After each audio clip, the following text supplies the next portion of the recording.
కర్నూలు జిల్లాలో కల్తీ భూతం రాజ్యమెలుతోంది. అక్రమార్కులు ఆహార పదార్థాలను వేటిని వదలకుండా కల్తీ చేసేస్తున్నారు. ధనార్జనే ధ్యేయంగా జనం ప్రాణాలతో చెలగాటమాడుతున్నారు.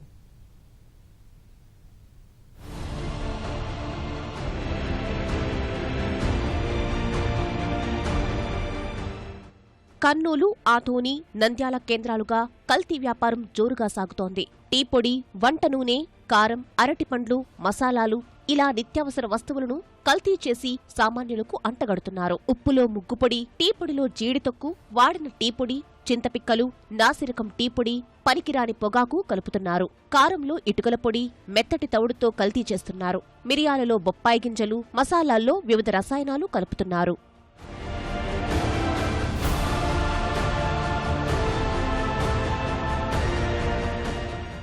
ఇటీవల కర్నూలులోని కల్లూరు ప్రాంతంలో కల్తీ నూనెలు తయారు చేస్తున్న ఓ సంస్థపై విజిలెన్స్ అధికారులు దాడులు నిర్వహించి లక్షల రూపాయల విలువైన సరుకు స్వాధీనం చేసుకున్నారు.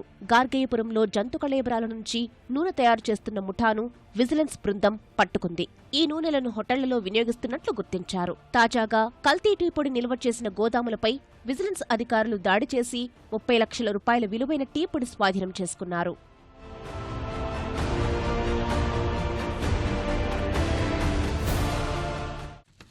Manikanta traders, Lakshmi traders and Raghavendra traders ఈ 3 చోట్ల కూడా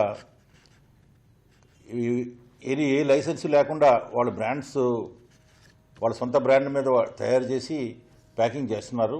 అందులో అదంతా అన్సేఫ్ అంటే కల్తీ చేసిన టీ పొడి విక్రయిస్తున్నారని తెలిసింది. దాని మీద మేము ఫుడ్ సేఫ్టీ అథారిటీస్ని కూడా పిలిపించి అందులో శాంపిల్స్ కలెక్ట్ చేసి అక్కడున్న ఎంటైర్ టీ పొడిని మేము సీజ్ చేయడం జరిగింది.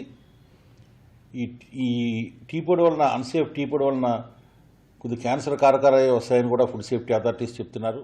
కల్తీల నియంత్రణకు పంచాయతీ స్థాయిలో ఆహార తనిఖీ అధికారులు, పురపాలికల్లో ప్రజారోగ్య విభాగం, జిల్లా, డివిజన్ స్థాయిల్లో ఆహార పరిరక్షణ, ప్రమాణాల నియంత్రణ విభాగాలున్నాయి. ప్రత్యేక వ్యవస్థలున్నప్పటికీ అధికారులు, సిబ్బంది కొరతతో నామమాత్రంగా మారాయి. అటు కల్తీ ఆహార పదార్థాలతో ప్రజారోగ్యం తీవ్రంగా దెబ్బతింటుందని వైద్యులు చెబుతున్నారు. రసాయనిక పదార్థాలు అవి ఎక్కువ. Most of the times organic compounds, hydrocarbons, nitrosamines, amines ఇలాంటివన్నీ ఉండడం వలన 99% అవి క్యాన్సర్ కలగజేసేటివి.